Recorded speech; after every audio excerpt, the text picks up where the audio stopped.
Friends, कैसे हैं आप सभी लोग और welcome back to my another video. मैं हूं आदित्य विष्णी और मेरे YouTube channel the study page में आप सभी लोगों का स्वागत है। आज हम स्टार्टअप साइंस क्लास 8 का जो सेकंड चैप्टर है माइक्रो ऑर्गेनिजम्स, उसका जो आगे का पार्ट कंटिन्यू करेंगे। जो हमने फर्स्ट वीडियो में हमने जहाँ तक छोड़ा था वहाँ से हम कंटिन्यू करेंगे। तो दोस्तों, अगर आपको मेरी वीडियोज़ अच्छी लगती है तो उन्हें लाइक कर दीजिए, उन्हें शेयर कर दीजिए और मेरे चैनल को सब्सक्राइब कर दीजिए। और अगर आपको कोई डाउट है तो मुझे कमेंट सेक्शन में ज़रूर नोटिफाई कीजिए। तो चलिए दोस्तों, स्टार्ट करते हैं। Use of microorganisms in agriculture to increase soil fertility. Some bacteria live in the roots of leguminous plants such as pea, bean and gram.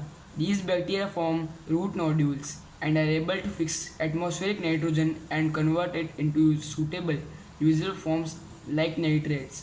Atmospheric nitrogen cannot be used by plants as such, but it can be used in the form of nitrates. The process of fixation of atmospheric nitrogen into suitable forms that plants can use is called nitrogen fixation.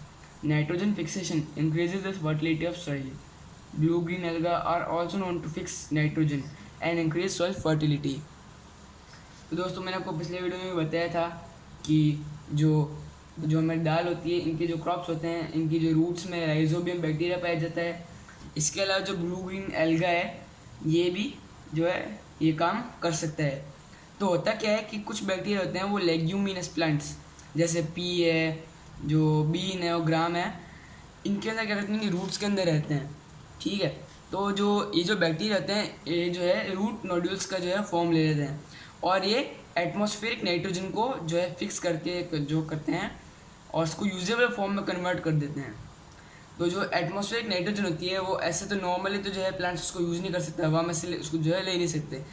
तो जो ये bacteria होते हैं ये क्या करते हैं, हवा में से उसको लेके उसको जो है मिट्टी में उसको नाइट्रेट्स के फॉर्म में जो है सप्लाई कर देते हैं। और जो प्रोसेस होता है इसका जो है ट्रांसफ़र का from atmosphere to the soil, यानी ये जो धीरे धीरे जो है इसका जो है कन्वर्जन होता है सूटेबल फॉर्म में, उसको बोलते हैं नाइट्रोजन फिक्सेशन। यानी जितने प्रोसेस होता है हवा में से लेके इसको मिट्टी में वापस ट्रांसफ़र करने का, उसको बोलते हैं नाइट्रोजन फिक्सेशन। और जो नाइट्रोजन फिक्सेशन होता है ये फर्टिलिटी ऑफ सॉइल, यानी सॉइल की जो उपजाऊ होने की जो काबिलियत है उसको जो है बढ़ाता है। Sources of food. First, a number of mushroom fungi are edible, they are rich in proteins and vitamins. Second, yeast is an important source of food, being rich in proteins and vitamins of the B group. Third, many algae like chlorella and seaweeds are used as food. Seaweeds are an important source of food in China and Japan. Fourth, for fish and sea animals, algae being aquatic are a direct source of food. यानी यहाँ पे जो है micro organisms का जो है source of food के साथ जो यहाँ पे बात की गई है। तो जो मशरूम्स होते हैं एक तरह के जो होते हैं, हमने आपको बताया भी था, फंगाई होते हैं। तो मशरूम जो है एडिबल होते हैं, इनको हम जो है खा सकते हैं और रिच होते हैं किसमें, प्रोटीन्स में और विटामिन में, यानी इनमें हाई क्वांटिटी में प्रोटीन्स और विटामिन पाए जाते हैं। तो एक तो मशरूम हो गए फंगाई में जो एडिबल है। उसके अलावा जो यीस्ट होता है जो हमारा जो है अल्कोहल बनाने में काम आता है, ये एक इम्पॉर्टेंट सोर्स होता है फूड का। और ये भी जो है रिच होता है प्रोटीन्स में और विटामिन्स। और विटामिन्स कौन से, मेनली बी ग्रुप के, यानी विटामिन B1, B2 एक्सेट्रा। और बहुत सारे अलगा जैसे क्लोरेला और सीवीड्स, इनको भी खाने के तौर पर इस्तेमाल किया जाता है। और जो सीवीड्स है ये इम्पोर्टेंट सोर्स ऑफ फूड है, यानी इम्पोर्टेंट जो है खाने का जो है हमारा सोर्स है चाइना में और जापान में। और जो फिश और सी एनिमल्स होते हैं उनके लिए जो एल्गा होता है, जो पानी में एल्गा होता है, जो पानी में रहता है, फिश और सी एनिमल्स के लिए जो है सोर्स ऑफ फूड की तरह जो है काम करता है। Role of microorganisms in decomposition and cleaning the environment. Microorganisms like bacteria and fungi are essential for recycling materials in the environment. This is done by decomposing or breaking down dead things into simple chemical inorganic substances. Such microorganisms are thus called decomposers. As mentioned above, they include fungi and certain bacteria which live in the soil. These feed on waste materials which are rich in organic matter such as dead plants and animals as well as animal droppings. The inorganic compounds released during decomposition include gases like carbon dioxide, water vapor, and minerals like nitrate, sulfate, phosphate, and potassium ions. These are used by the green plants during photosynthesis and other processes. Decomposers in this manner play an important role in maintaining life on Earth. They also clean up the environment by preventing an accumulation of the remains and wastes of living organisms. You can use this feature of microbes to recycle plant waste from kitchen and gardens and prepare manure.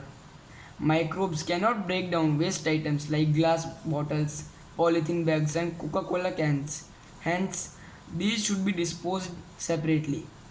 यानी जो microorganisms होते हैं जैसे कि bacteria और fungi, ये essential होते हैं किसके लिए? Recycling materials. जो हमारे नेचुरल मटेरियल्स होते हैं उनको रिसाइकिल करने में जो है बैक्टीरिया और फंगाई जो है काम में आता है। ये कैसे होता है? ये इस तरह से होता है कि ये जो फंगी और बैक्टीरिया रहते हैं इसको डिकम्पोज कर देते हैं, उसको जो है ब्रेक डाउन कर देते हैं उस नेचुरल वेस्ट को, और उसको ब्रेक डाउन करके उसको जो है सिंपल केमिकल इनऑर्गेनिक सब्सटेंस के अंदर कन्वर्ट कर देते हैं। और ऐसे माइक्रोऑर्गेनिजम्स जो हमारे जो डिकम्पोजिशन से जो है सिंपल केमिकल इनऑर्गेनिक सब्सटेंस बनाते हैं उनको हम कहते हैं डिकम्पोजर्स। यानी मेनली डिकम्पोजर्स वो माइक्रोऑर्गेनिजम्स होते हैं जो नेचुरल हमारा जो वेस्ट है उसको जो है डिकम्पोज कर देते हैं। और जो डिकम्पोजर्स होते हैं इनमें फंगी आते हैं और कुछ अलग प्रजाति की जो है बैक्टीरिया भी आते हैं जो कहाँ पे रहते हैं? In the soil. और ये फीड किस पे करते हैं? नहीं खाते क्या हैं? तो ये ज़्यादातर खाते हैं वेस्ट मटेरियल जो होता है रिच इन ऑर्गेनिक मैटर, यानी ऐसा वेस्ट मटेरियल जो ऑर्गेनिक मैटर में रिच हो, और डेड प्लांट्स को पे जो है फीड करते हैं, और डेड एनिमल्स पे भी फीड करते हैं, और साथ में जो एनिमल ड्रॉपिंग्स होती है, जो एनिमल वेस्ट होते हैं उस पर भी जो है ये जो है फीड करते हैं। The inorganic compounds released during decomposition include gases like carbon dioxide, water vapor, and minerals like nitrate, sulfate, phosphate, and potassium ions. यानी जो इनऑर्गेनिक कंपाउंड्स जो मैंने आपको बताया, जो ये सिंपल केमिकल इनऑर्गेनिक कंपाउंड्स बनते हैं उनमें जो ये इनका जो होता है ये इसमें जो बनते हैं कार्बन डाइऑक्साइड बनती है, इसमें गैस बनती है, जैसे कार्बन डाइऑक्साइड बनती है, वाटर वेपर बनता है, और मिनरल्स बनते हैं। और मिनरल्स किस तरह के? जैसे nitrate, sulphate, phosphate, potassium ions, और इन सब को इस्तेमाल करते हैं ग्रीन प्लांट्स। और किस टाइम इस्तेमाल करते हैं? फोटोसिंथेसिस और उनके दूसरे लाइफ प्रोसेसेस में। Decomposers in this manner play an important role in maintaining life on earth. They also clean the environment by preventing an accumulation of the remains and waste of living organism. इसका मतलब जो micro organisms है ये एक vital role play करते हैं हमारी जो maintaining life on the earth, यानी हमारी धरती पे जो लाइफ को मेंटेन करने में जो है एक बहुत ही इंपॉर्टेंट रोल प्ले करते हैं। उनका रोल क्या है? Preventing and accumulation of the remains and waste of living organism. यानी जो लिविंग ऑर्गेनिजम्स है और जो नेचुरल वेस्ट है उनको जो है इकट्ठा होने से जो है ये रोकते हैं और उनसे जो है यूजफुल सब्सटेंसेस बनाते हैं। और जो माइक्रोब्स का जो फीचर है इसको हम जो इस्तेमाल भी कर सकते हैं किस काम में? जैसे हमारे जो नेचुरल वेस्ट है, जैसे प्लांट वेस्ट है जो हमारे किचन में से आता है, जैसे सब्जियों का छिलका, और गार्डन्स में जो होता है पत्तियाँ वगैरह घास फूस ख़राब हो चुकी होती है जो जल जाती है, उसको जो है हम पिट में जो है डाल सकते हैं और उससे जो है हम मैन्योर बना सकते हैं। माइक्रोब्स जो होते हैं हमारे ये क्या होते हैं? ये हमारे नेचुरल वेस्ट को तो हमारे जो है ब्रेक डाउन कर लेते हैं, लेकिन वेस्ट आइटम जैसे ग्लास बॉटल्स हो गए, पॉलीथीन बैग्स हो गए, कोका कोला कैंस हो गए, इसको जो है ये ब्रेक डाउन नहीं कर पाते हैं। तो इनको जो है हमको जो है सेपरेटली डिस्पोज करना चाहिए, यानी जो नेचुरल आइटम्स हैं उनसे जो है अलग जगह पर जो है इनको जो है डिस्पोज करना चाहिए, रिसाइकलिंग सेंटर्स में भेजना चाहिए। Decomposers in sewage treatment. Micro organisms mainly bacteria play an essential part in the treatment of sewage to make it harmless. Sewage contains facial matter, substances from household wastes such as soap and detergent, and chemicals from factories in cities and towns. Sewage is made harmless by treating it in sewage treatment plants before it is discharged into rivers. यानी जो microorganism होते हैं mainly bacteria, ये क्या करते हैं essential part in treatment of sewage. यानी sewage होता है हमारा जो सप्लाई निकलता है पानी का, जो हमारा वेस्ट वाटर का, उसको जो ट्रीटमेंट होता है उसमें मेन जो है बैक्टीरिया जो है अपना रोल प्ले करता है ताकि जो है सीवेज है हार्मलेस हो जाए, इसमें कोई हार्मफुल सब्सटेंस ना बचे। सीवेज में होता है फेकल मैटर और जो सब्सटेंस होता है हाउस होल्ड वेस्ट के, जैसे सोप होता है, साबुन, डिटर्जेंट और मिट्टी वाला पानी, पोछे का पानी, ये सारा उसमें जो है सीवेज में जाता है। और साथ में केमिकल्स भी होते हैं उसमें फैक्ट्रीज के। तो जितने भी चीज़ें होती है इसको जो बैक्टीरिया होता है जिन को ब्रेक डाउन कर सकते हैं, यानी जैसे जो सोप और डिटर्जेंट इनको ब्रेक डाउन नहीं कर सकते हैं, फेकल मैटर को ब्रेक डाउन कर सकता है, किचन का जो हमारा जो होता है खाना जो अंदर चला जाता है या फिर अंदर जो हमारा दूर चीज़ चली जाती है, नेचुरल जो अंदर जितना भी वेस्ट होगा वो डिकम्पोज हो जाएगा, लेकिन जो केमिकल्स वगैरह डिटर्जेंट सोप ये जो है अंदर डिकम्पोज नहीं हो पाएंगे, वो अंदर तो भी प्रेजेंट रहेंगे। सिटीज़ और टाउन्स में जो सीवेज होता है उसको हार्मलेस बना दिया जाता है। क्या करते हैं वो हार्मलेस बनाते हैं, हार्मलेस जो है इसको कैसे बनाते हैं, हार्मलेस को सीवेज ट्रीटमेंट प्लांट्स में उसका ट्रीटमेंट करके बनाते हैं और उसके बाद में उसको जो है रिवर्स में जो है डिस्चार्ज कर दिया जाता है। Biogas, during the treatment of sewage methane gas is produced by anaerobic bacteria. This is called biogas as it is produce from degradation of plant and animal materials. यानी जब सीवेज ट्रीटमेंट होता है तो methane gas जो है produce की जाती है एनारोबिक बैक्टीरिया के द्वारा। यानी जब ये जो ब्रेकिंग डाउन जो होता है हमारा जो जितना भी नेचुरल वेस्ट होता है ब्रेक डाउन होता है, तो उस प्रोसेस में जो है मीथेन गैस जो है प्रोड्यूस होती है और ये एनारोबिक बैक्टीरिया के द्वारा बनाई जाती है। इसको जो गैस बनती है रिजल्टेंट गैस बनती है, इसको बोलते हैं बायोगैस। बायोगैस क्यों बोलते हैं, क्योंकि डिग्रेडेशन ऑफ प्लांट्स और एनिमल वेस्ट यानी कंप्लीट जो है नेचुरल तरीके से जो है बनती है, इसलिए इसको बोलते हैं और बायोगैस।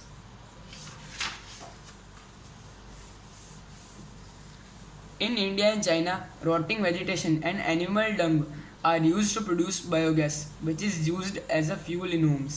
और इंडिया और चाइना में जो सड़ता हुआ जितना भी वेजिटेशन होता है जो सड़ रहा है और एनिमल का जो भी डंग है उसका जो यूज़ होता है वो बायोगैस बनाने के लिए किया जाता है, जिसको घरों में जो है फ्यूल के तौर पर जो है इस्तेमाल किया जाता है। Preparation of antibiotics, antibiotics are chemical substances produced by microorganisms such as fungi and bacteria which kill or stop the growth of disease causing microorganisms. Numerous antibiotics have been discovered, the first of which was penicillin. Nowadays antibiotics are used in the treatment of a variety of diseases. यानी जो antibiotics होती है दो शब्दों से बनी है, anti यानी अगेंस्ट और बायोस यानी लाइफ यानी अगेंस्ट लाइफ। ये ऐसे केमिकल सब्सटेंस होते हैं जो माइक्रोऑर्गेनिज्म के द्वारा जो है प्रोड्यूस किए जाते हैं, जैसे फंगी और बैक्टीरिया इनके द्वारा जो है ये प्रोड्यूस किए जाते हैं, जो डिजीज़ कॉजिंग माइक्रोऑर्गेनिज्म की जो ग्रोथ होती है उसको जो है रोक देते हैं और उससे माइक्रोऑर्गेनिज्म को जो है मार देते हैं। और आज के ज़माने तो बहुत सी एंटीबायोटिक्स जो है बन चुकी है, लेकिन जो सबसे पहली एंटीबायोटिक थी दुनिया में वो थी पेनिसिलिन। और इसको डिस्कवर किया था अलेक्जेंडर फ्लेमिंग ने इन द ईयर 1928। और जो पेनिसिलिन है ये ऑब्टेन की गई थी पेनिसिलियम बैक्टीरिया के द्वारा। और जो एडवर्ड जेनर थे इन्होंने पहली बार जो है वैक्सीन है उसको डिस्कवर किया था। और जो वैक्सीन थी वो थी स्मॉल पॉक्स की और ये बनाई गई थी in the year 1789। Vaccination is the method of producing immunity by injecting a vaccine into the body. Antibody is a substance in the blood that helps to provide immunity. Vaccine vaccine है substance used to produce immunity to disease in the living body. Immunity is the ability of the body to resist a disease by natural और artificial means. यानी जो vaccine होती है ऐसी substance होती है जो मैनमेड होती है। ये कैसे बनी जाती है, इसका जो काम होता है, इसका काम मेनली ये होता है कि किसी भी जो बीमारी होती है उसकी जो एंटीबॉडीज़ बनने के जो है काम में आती है। लेकिन ये जो वैक्सीन है इससे एंटीबॉडी बनती कैसे, तो मेनली हमारे अंदर जो नॉर्मली जब हमारे नॉर्मल फिनोमेन है, जब हमारे अंदर कोई बीमारी जो है माइक्रोब जो है एंटर करता है और हमारे अंदर जो है डिजीज़ कॉज करता है, तो हमारी जो एंटीबॉडीज़ होती है, जो वाइट ब्लड सेल्स होती है, वो उस बीमारी को ख़त्म कर देती है। लेकिन उन वाइट ब्लड सेल्स में दो अलग तरह के सेल्स होते हैं जो है एंड जो वाइट ब्लड सेल्स है वो उसको रिमेंबर कर लेते हैं कि ऐसी कौन सी एंटीबॉडी थी जिसकी वजह से जो है मैं माइक्रोब को जो है मार पाया हूँ। जैसे अभी मुझे सोच लीजिए मुझे जुकाम हो गया है, तो जो मेरी शरीर के अंदर जो मेरी एंटीबॉडीज़ है ये जो है उस जुकाम को, वायरस है उसका, जो उसको हरा देगी। उसके बाद में उसको याद करके रख लेगी कि ऐसी कौन सी एंटीबॉडी थी जो उस जुकाम को हरा पाई। इसलिए जब अगली बार मुझे जो जुकाम होगा तो उसी एंटीबॉडी को वापस भेजेगी, क्योंकि वही एंटीबॉडी है वो पिछले बार जो उस जुकाम को हरा पाई थी। इसलिए इस बार जब वापस मुझे जुकाम हो तो उसी एंटीबॉडी को वापस भेजेगी, ताकि जो मेरी बीमारी है वो जल्दी और आसानी से जो है ख़त्म हो जाए। और इम्यूनिटी जो है वो ऐसी एबिलिटी होती है बॉडी की जिससे हम जो है बीमारी को जो है रेजिस्ट करते हैं बाय नेचुरल और आर्टिफिशियल मीन्स। आर्टिफिशियल मीन्स जो है वैक्सीन से होता है। अब मैंने आपको बताया कि जो वाइट ब्लड सेल्स होते हैं मेमोराइज कर लेते हैं, तो इसी का जो है हम यहाँ पे जो है इस्तेमाल करते हैं। हम क्या करते हैं, हम वैक्सीन्स में जो वायरस होता है, जैसे अभी कोरोना की वैक्सीन का एग्जांपल ले लीजिए, तो जो वैक्सीन्स होती हैं इनके अंदर जो है जैसे कोरोना है तो कोरोना का वीकेंड नहीं, कोरोना को कमज़ोर करके या फिर उसको मार के पूरा ख़त्म करके क्या कर देते हैं, हमारे शरीर में इंजेक्ट कर देते हैं। तो उसके बाद में एंटीबॉडी क्या करती है, एंटीबॉडी को थ्रेट मिल जाता है कि शरीर के अंदर कोई ना कोई जो है माइक्रोब आया है, तो अगर वो जो वीकेंड होगा यानी कमज़ोर किया हुआ होता है तो उसको मार देगी। और अगर मरा हुआ होगा तो उसको क्या पता है वो मरी हुई है, वो उसको मारने की कोशिश करेगा और वो मारी जाएगी जिंदा होगी भी। तो उससे क्या होता है, वो उसको मेमोराइज़ कर लेगा, और मेमोराइज़ करने के बाद में क्या होगा, अगर हमको असल में कोरोना वायरस हो भी गया तो हमारे पास में जो है एंटीबॉडी रह जाएगी। यानी हमको हल्का कोरोना वायरस देके गंभीर कोरोना वायरस से जो है बचाया जाता है। तो इस तरह से जो है वैक्सीन जो है काम की जाती है, काम करती है। इस तरह से वैक्सीन काम करती है। When a disease causing microbe enters your body acts in two ways. First, some white blood cells reach the invading microbe and eat them. Second, some white blood cells produce chemicals called antibodies to fight the invader. Antibodies surround the invader microbe and then eat it. यानी जब कोई भी जो microbe है जो हमारे शरीर में जो है बीमारी फैला रहा है, वो जब हमारे शरीर के अंदर पहुंचता है तो हमारे जो शरीर की एंटीबॉडीज़ है वो दो तरह से जो है उसका जो है समाधान करती है, उसको सॉल्व करती है। पहला, कुछ वाइट ब्लड सेल्स उस माइक्रोब के पास में जाएंगे और उसको खा जाएंगे। दूसरा क्या करेंगे, वो एंटीबॉडीज़ प्रोड्यूस करेंगे, और जो एंटीबॉडीज़ है वो जो माइक्रोब है जो डिजीज़ फैला रहा है उसको सराउंड कर लेगी। उसके बाद में जो वाइट ब्लड सेल है वो आके इसको जो है ईट अप कर लेगी, इसको खा जाएगी।